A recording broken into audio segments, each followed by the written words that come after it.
All right, welcome everyone. This is Revenue Roadmap, where we talk about driving revenue and increasing profits in local businesses. I'm Anthony Karls, president of Rocket Clicks, and today I am with JP Vanderlinden. Thank you for being with us here today, sir. Absolutely. I'm excited for today's topic. So today we are going to be talking about people management. So we often talk about how do we grow your business. Today we're going to talk about some of the problems that are going to come as your business grows and what to do about it. Before we get into that, though, JP, I got a question for you. Go for it. So, if you could go back in time and give yourself one piece of advice to your younger self before you stepped into your first managerial role, what would it be and why? Oh, that's a good one. I think the probably the biggest advice I would give is ask more questions. Yeah. The earlier I was in my career, the more I suffered from that old Dunning-Kruger effect. I was convinced I knew the answers, and the deeper I've gotten, the more I've realized the less I know the answers. And so, asking more questions, leading with curiosity, almost always a better outcome. Yeah. Seeking to understand versus you already know. It's good advice. All right. So we're like I preluded to a couple seconds ago. We often talk about growing revenue here on Revenue Roadmap. As we successfully do that with the businesses we work with in our business and the other businesses we've experienced, new problems pop up. Guess what? Your business has now changed. You're a little bigger, your org looks different. And typically, where problems pop up are where you didn't want them to, which is internally. You used to have a problem with my constraints external. I don't have enough leads. Get me some more leads. Oh, cool. I got leads. Now I'm turning them into sales. Now my revenue's going up. I need more people. And some of the people that I have might be frustrating me. What's going on? New problems all over the place.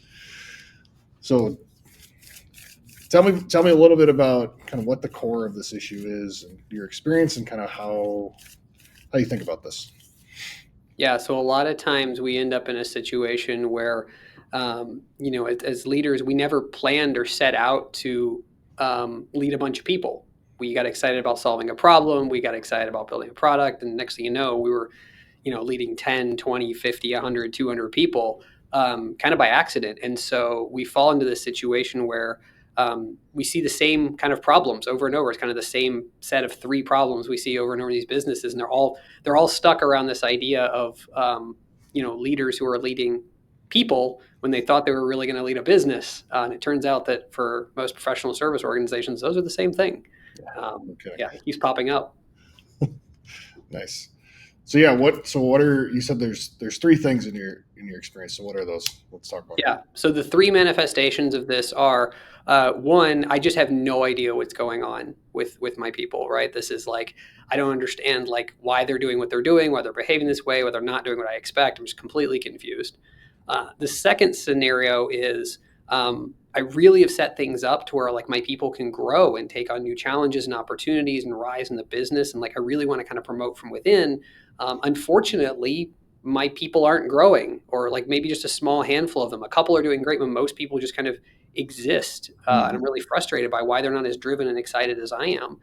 And then the third scenario is my people are growing, which is fantastic. But every time they grow and develop and become better, they leave. And I keep having to like hire and start over again versus this person I just poured all this time and energy into. I'm super frustrated because all my investment keeps walking out the door and I don't know how to solve it. So it's usually one of these three variants is kind of where it pops up, which is funny because all three variants basically come from the same core issue. Yeah. It's really funny too. Like a lot of entrepreneurs, as they build their business, they actually get surprised by the second one more often than not, which is why aren't they as passionate about this as I am?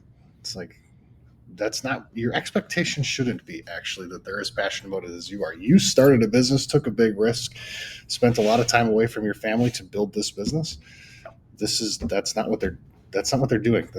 They didn't choose to take a big risk and spend a lot of time away from their family. They chose to go into the marketplace and trade their time for money and do a value exchange. But that doesn't necessarily mean they're as excited about it as you are. If you want to solve that problem, that's really on you. You need to inspire them, light the fire within them, instead of just expecting that that's going to come, because that's usually a pretty hard reality to face, and it's a hard look in the mirror sometimes you have to make. It's like All right, I'm in the real world. I should expect this. This shouldn't be a surprise to me, but it is. So it's just interesting that you bring that up because it's one I think a lot of us deal with, a lot of entrepreneurs deal with. All right, so you said they all relate back to a couple core things. So let's talk about those. So what are those? What are those core things, and what do we call them here at Rocket Clicks? How do we talk about them? Yeah, so there's kind of these two interactive behavioral systems. So we refer to them internally as employee engagement and employee maturity. So employee engagement is the way the organization behaves and their systems for supporting and encouraging growth in team members. This is very much an external thing. It's the organization behaving in a way to the employee. The employee maturity model is the path and process for that employee to go and execute their growth. And you need both systems because lack of one or the other is how you end up in those three problems. If you have neither one, you're in scenario one where you have no idea what's happening. If you have only an employee engagement system but no maturity model, that's where you get the growth where people leave. And if you have the maturity model where people can grow but no engagement, that's where you end up with stagnation, where people in your organization aren't growing because there's a path before them but no encouragement to move down that path. Yeah. So let's talk some specifics. So what's included in the employee maturity model? What does that look like? Like what for those of us that aren't part of Rocket Clicks or been in that system before, what is that? What are some nuts and bolts? What does that mean? Yeah, so maturity model really has to do with understanding the employee understanding themselves and how they operate and their own core competencies, and then focusing on stacking those skills on top of each other for a multiplicative effect where every time they take a step, they're building on the growth that they've achieved and building towards something from a seniority advancement, positional advancement type standpoint. Yeah. And then what about in the employee engagement? What does that mean?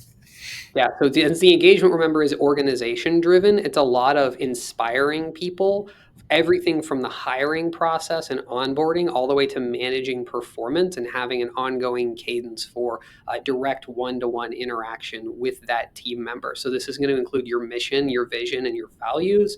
It's also going to include how you do coaching, how you do hiring, how you do performance rewarding, as well as performance correction when you have somebody who's going off the rails. So this is what people mostly think about when they think of like performance development. But again, if you just have that without the path for someone to walk down for that skill stacking, you really only have half the picture, and you end up getting a weird result you're not planning for.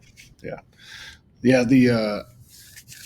The thing that I love most about what we do here at Rocket Clicks is how transparent both of these are. So Mm. everybody on the org has access to both of these. So the employee engagement from how we created our mission, vision, values, kind of the checklists that we use to go through that process, how we think about hiring, how we think about development, all the way through the process of like, here's our performance management system, what it looks like to go through all of these different things. If I'm on track from a reward perspective or I'm off track where I need some corrective action, here's what it looks like. And then same thing in the employee maturity model from assistant all the way up to C-suite. Here's exactly what pay comps look like. Here's skills that are required for each thing, and it creates a lot of transparency and clarity for a team member, and actually allows them to get excited so that they can start to cast their own vision of where they might want to be in the org. And it creates interesting coaching conversations that, until I was introduced to the system, really didn't. You never understood why, as an entrepreneur, why aren't they excited? Why can't I get them as excited as I could? It's like maybe you're missing a component. Like, are they allowed to be an entrepreneur in your business and see a path for them to have a big impact? I guess what are some other things that you would note in the kind of two systems that we run here at Rocket Clicks? Yeah, the transparency is a big part. A lot of times where employees experience frustration is not on the fact that your system or your plan is bad, but they're not clear on it. So as the leader, you have a vision in your mind for where things are going, and you may even have a vision for where they fit into it. But if they're not explicitly clear on it, you're missing out on that internal motivation. So creating that clarity. There's a lot of talk about salary transparency, and like that's a piece of it, but like the clarity of like how are you going to be better as a result of being part of this team and this organization in a year, in 3 years, in 5 years? That's super valuable because it really allows them to own their journey And so they're not reliant on you for growth. You're just kind of along the way coaching them and encouraging them, but they're owning it, which gives them a ton of autonomy and responsibility, which, top performers really appreciate and enjoy. So it attracts the right type of people.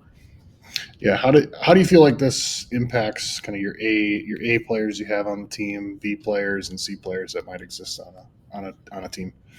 So one of the surprising things I think is that A players kind of grow regardless of where they get planted.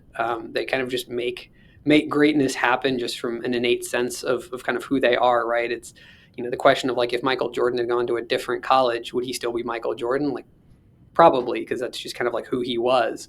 But not all of us are blessed to have a whole organization full of those top performers. And so the interesting effect here is outside of maybe that 80-20 situation where 20% are going to shine no matter what. Having these systems in place really helps the bulk of everybody else. They help your folks. They kind of pull the middle up. If you think about a curve, right?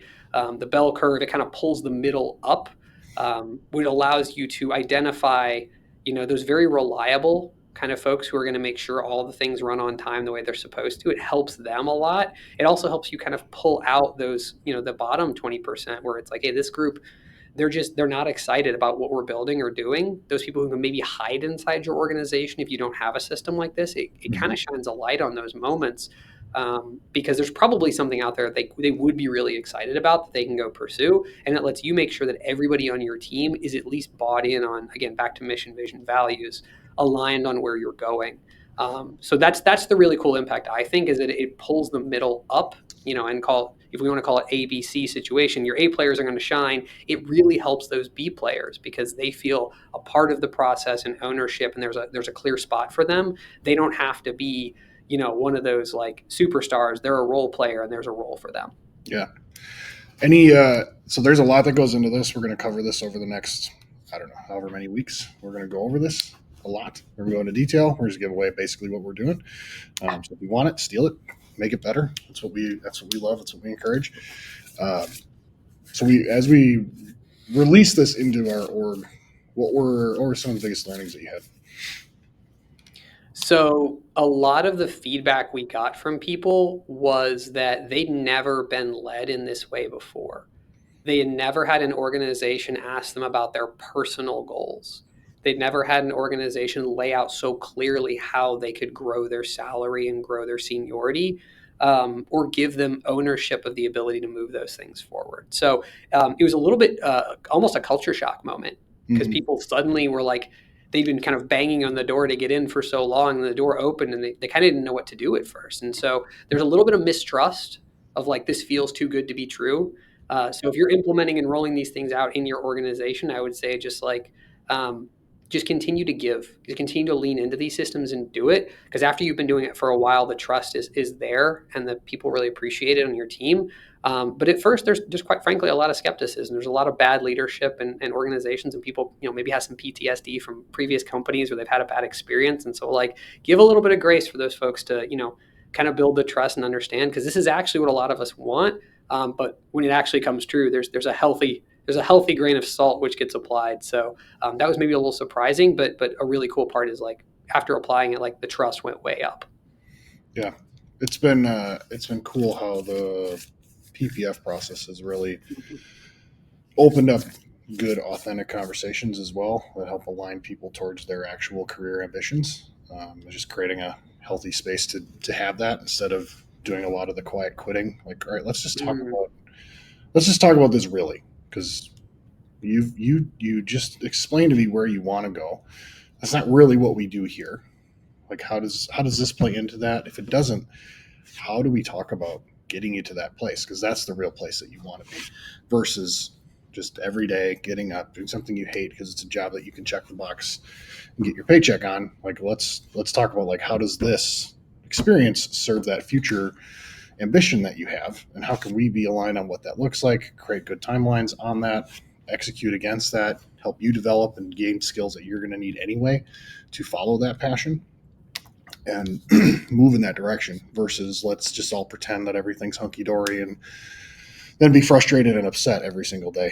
So there's been a lot of cool opportunities from that perspective, and helping us uh, create a better, healthier overall team instead of a dysfunctional unit. I So think one of the other things that showed up that maybe I wasn't expecting was like sometimes people take a step on their journey not because it's what they actually are driven to, but just because they think that's the next step. yeah, So you mentioned the goals. Like when someone knows where they want to be in 5 years, it's a whole lot easier to figure out whether a certain role or a certain responsibility or a skill is actually going to help them get there. So rather than feeling, well, I have to go to this conference or I have to learn this skill or I have to take this job, it's like, well, does that help you get where you want to go? And all of a sudden people are saying, no, that's not the thing for me. And they're doing it from a place of confidence and clarity. Which means the people opting into opportunities are the ones who are really excited about them. So again, back to the idea of, capturing the internal motivation of your team, it really shows up well. So that's a cool call out, Tony, and I agree with that. anything else before we wrap up here today? And next time we're going to dig more into the employee engagement model, and we'll talk more detail about that. But any other words of wisdom from Mr. JP? No, I would just say that like I learned a lot of this stuff the hard way along the process. I've been in the industry for north of a decade now, about 15 years, and I've been leading people for a good portion of that time. And I really wish somebody had handed me a playbook like this way earlier because I'd have Yeah, screwed up a lot less. And I bet there's a lot of people who I've worked with who would go, man, I really wish you'd had this too because my life would have been better.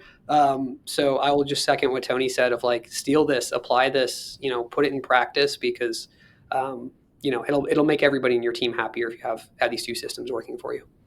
awesome. Appreciate it, sir. We'll look forward to next time. Absolutely.